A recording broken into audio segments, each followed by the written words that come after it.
اعوذ باللہ من الشیطان الرجیم بسم اللہ الرحمن الرحیم فتقطعوا امرهم بینہم زبرا کل حزب بما لدیہم فرحون فذرہم فی غمرتہم حتی حین۔ یہ سورہ مومنون کی آیت نمبر 53 اور 54 ہے، 53 اور 54، اور ترجمہ ان دونوں آیتوں کا یہ ہے: پھر انہوں نے آپس میں اپنے دین کے ٹکڑے ٹکڑے کر لیے، ہر گروہ کے پاس جو دین ہے اس سے خوش ہے، پس آپ انہیں ان کی سرمستی میں ایک وقت مقرر تک چھوڑ دیجیے۔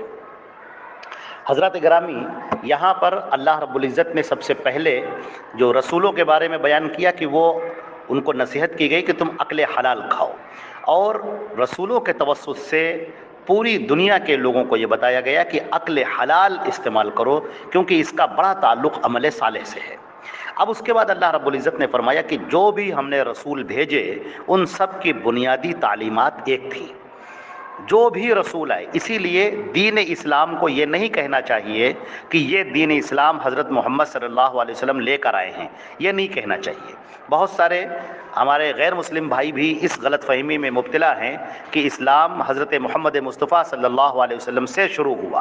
یہ بات غلط ہے۔ اسلام حضرت آدم علیہ السلام سے ہے۔ حضرت آدم جو دین لے کر آئے وہ بھی اسلام ہے، جو نوح علیہ السلام لے کر آئے وہ بھی دین اسلام ہے۔ حضرت موسیٰ، حضرت عیسیٰ، حضرت یعقوب، حضرت ابراہیم، حضرت صالح، حضرت لوط، حضرت ہود علیہ السلام، جتنے پیغمبر جو دین لے کر آئے ہیں یہ سارا دین اسلام کہلاتا ہے۔ ہاں، حضرت محمد مصطفیٰ صلی اللہ علیہ وسلم پر دین کی تکمیل ہوئی ہے، یعنی دین مکمل ہوا ہے، کیونکہ آپ خاتم النبیین ہیں، آخری نبی ہیں، آپ کے بعد کوئی نبی نہیں آئے گا، اس لیے دین کو مکمل کر دیا گیا۔ اللہ نے فرمایا الیوم اکملت لکم دینکم، آج کے دن میں نے تمہارا دین مکمل کر دیا۔ سورہ مائدہ میں اللہ نے ارشاد فرمایا کہ آج کے دن ہم نے تمہارا دین مکمل کر دیا، اپنی نعمت تم پر تمام کر دی اور میں دین اسلام سے راضی ہو گیا۔ تو نبی کریم صلی اللہ علیہ وسلم کے اوپر دین اسلام مکمل ہوا ہے، دین اسلام شروع نہیں ہوا ہے۔ سارے پیغمبروں کی تعلیمات ایک تھی۔ اگر جو یہاں پر جو تذکرہ کیا گیا ہے، جن میں سے سب سے پہلے توحید کو بیان کیا گیا، قیامت کو بیان کیا گیا، اکل حلال کو بیان کیا گیا اور عمل صالح کو بیان کیا گیا، چار چیزیں۔ تو یہ چار چیزیں جن کا تذکرہ یہاں پر ہوا ہے، اللہ رب العزت نے فرمایا کہ یہ سارے نبیوں کی تعلیمات تھی۔ سارے پیغمبر یہی باتیں لے کر آئے تھے کہ توحید کی بات کی جائے، کہ سارے نبیوں کی دعوت ایک یہ تھی کہ سارے کے سارے لوگ ایک اللہ کی عبادت کرنے والے بن جائیں، عبادت میں صرف ایک اللہ کے لیے عبادت ہو، اللہ کو خالص کریں اور اللہ کے ساتھ میں ذرہ برابر بھی کسی کو شریک نہ کریں۔ اس عبادت میں ذرہ برابر بھی کوئی شریک نہ ہو، لا تشرکوا بہ شیئا، ذرہ برابر بھی کوئی شریک نہ ہو۔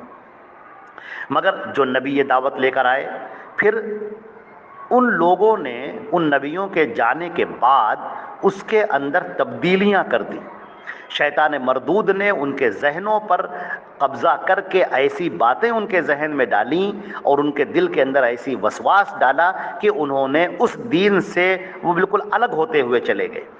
توحید جیسے صاف ستھرے عقیدے میں انہوں نے اپنی باتیں داخل کر دی۔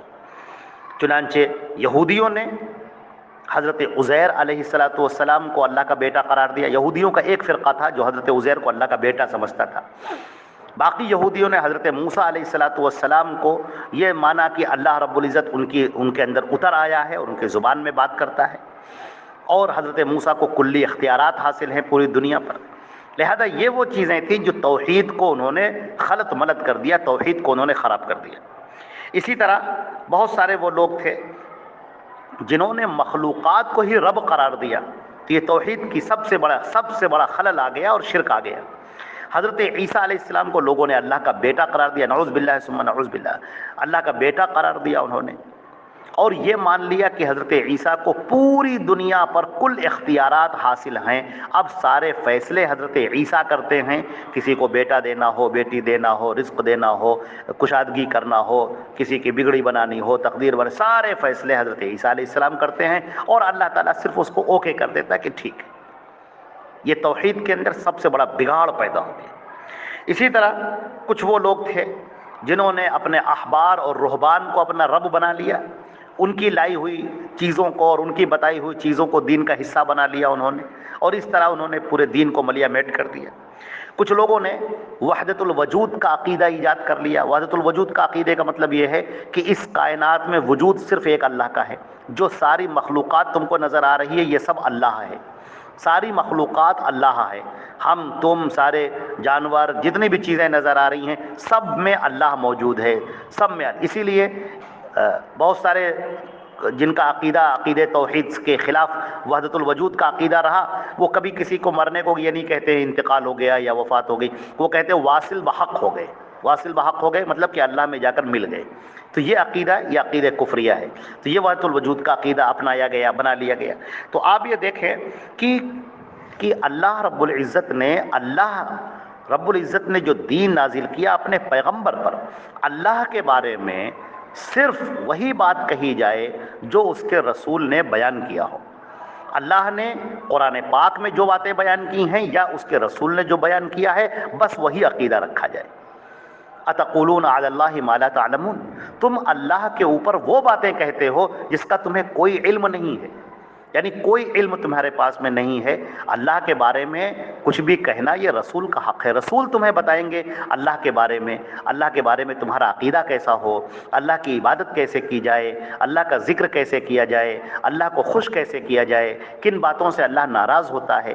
اللہ رب العزت کے بارے میں کوئی بھی بات جو اس کے رسول بتائیں گے وہ معتبر ہوگی۔ اپنے من سے، اپنے ذہن سے اگر کسی نے گڑھ لیا ہے تو وہ بات ہرگز معتبر نہ ہوگی۔ تو اس طرح لوگوں نے عقیدہ توحید کو خراب کر دیا۔ اسی طرح قیامت کا جو عقیدہ تھا، سارے نبیوں کا، سارے لوگوں کا ایک عقیدہ تھا قیامت کا، اس کو لوگوں نے خراب کر دیا۔ بعض لوگوں نے یہ عقیدہ رکھا کہ ہم دنیا میں جو بھی چاہے گناہ کریں لیکن ہمارے پیر اور ہمارے فلاں ہم کو بخشوا لیں گے، وہ ہم کو جنت میں لے جائیں گے، ہم ہمارے سارے گناہوں کو وہ معاف کروا لیں گے۔ عیسائیوں نے یہ عقیدہ حضرت عیسیٰ علیہ السلام کے بارے میں رکھا، اس کا نام عقیدہ کفارہ ہے۔ یعنی نعوذ باللہ، عیسائیوں کے عقیدے کے مطابق، نعوذ باللہ، اللہ کی پناہ ہو ان الفاظ سے، کہ انہوں نے کہا کہ عیسیٰ علیہ السلام پھانسی پر چڑھ گئے، نعوذ باللہ، پھانسی پر چڑھ گئے اور اس طرح سارے عیسائیوں کے گناہ کو انہوں نے معاف کروا لیا۔ یہ عقیدہ کفارہ کہلاتا ہے۔ بالکل یہی عقیدہ ہمارے ہاں بھی پایا جاتا ہے۔ بعض لوگ یہ کہتے ہیں کہ ہم فلاں کی جو ہے مریدی اختیار کر لیں گے تو اگر ہم فلاں کے مرید بن گئے تو فلاں جو پیر صاحب ہیں وہ ہماری جنت میں ہم کو داخل کروا دیں گے، ہماری بخشش کروا لیں گے۔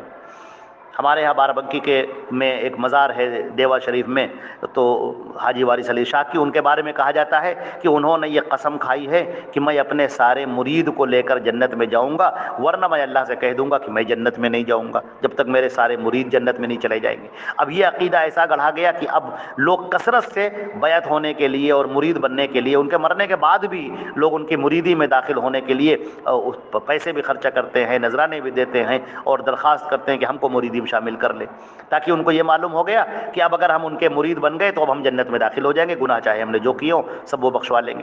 تو یہ عقیدہ آخرت کو پورا ملیا میٹ کر دیا۔ عیسائیوں نے بھی، یہودیوں نے بھی اور ہمارے یہاں مسلمانوں نے بھی اس عقیدے کے اندر خرابی پیدا کر دی۔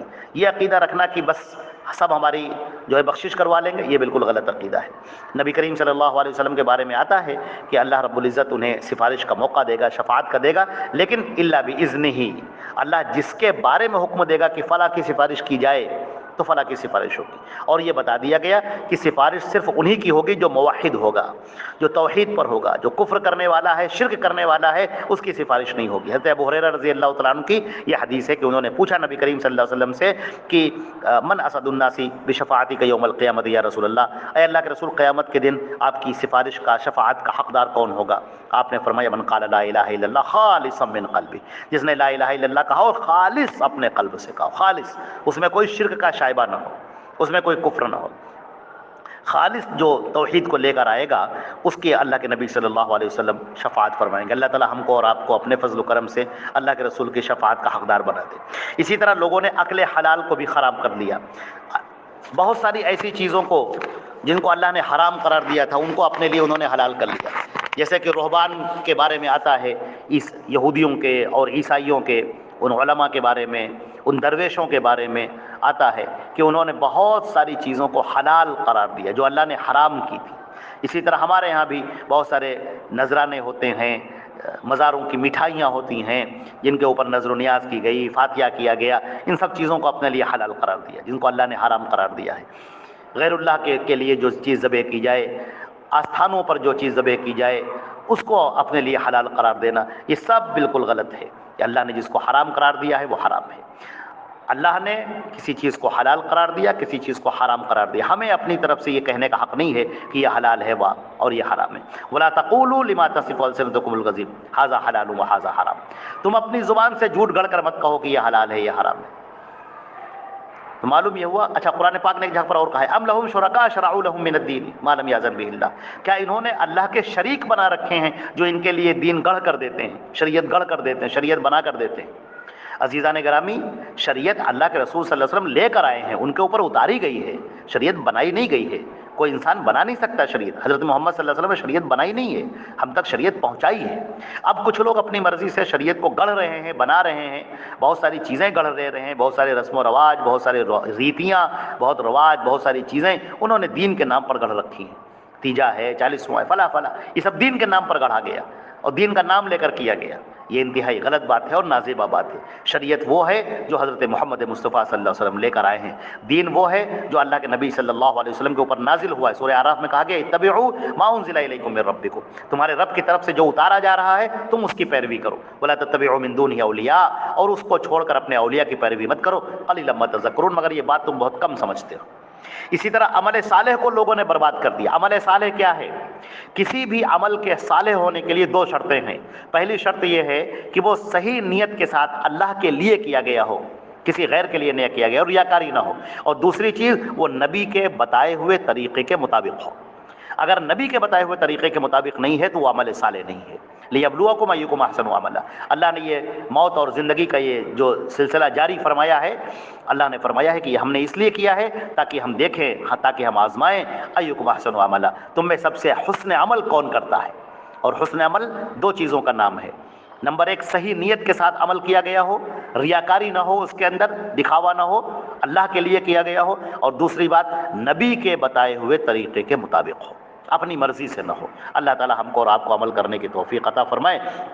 یہاں پر یہ آخری ٹکڑا اور بھی تھا اس کا کہ ہر فرقہ جو بھی اس کے پاس ہے اسی میں مگن ہے، جو بھی ہے وہ کبھی آنکھیں کھول کر دیکھتا نہیں ہے، غور کر کے دیکھتا نہیں ہے کہ جو ہمارے پاس ہے وہ صحیح ہے کہ غلط ہے، جو ہمارے پاس ہے وہ اللہ کے رسول کا بتایا ہوا ہے یا کہ لوگوں کا بنایا ہوا ہے، وہ اس پر کبھی غور نہیں کرتا۔ اللہ تعالیٰ نے فرمایا فَذَرْهُمْ فِي غَمْرَتِهِمْ، ان کو اسی بدہوشی میں، مدہوشی میں، سرمستی میں ان کو اسے چھوڑے رکھو، حتیٰ حین، یہاں تک کہ ایک وقت آ جائے گا، ہر آدمی کا وقت آ جائے گا، موت کا وقت آ جائے گا اور وہ اس دنیا کو چھوڑ کر چل دے گا اور اللہ کے سامنے حاضر ہوگا اور پھر اس کو اپنے اعمال کا حساب دینا ہوگا۔ اللہ تعالی ہم کو اور آپ کو صحیح عمل کرنے والا بنائے، حسن عمل کرنے والا بنائے، نیک اعمال کرنے والا بنائے اور ایمان پر ہم سب کا خاتمہ عطا فرمائے۔ السلام علیکم ورحمۃ اللہ۔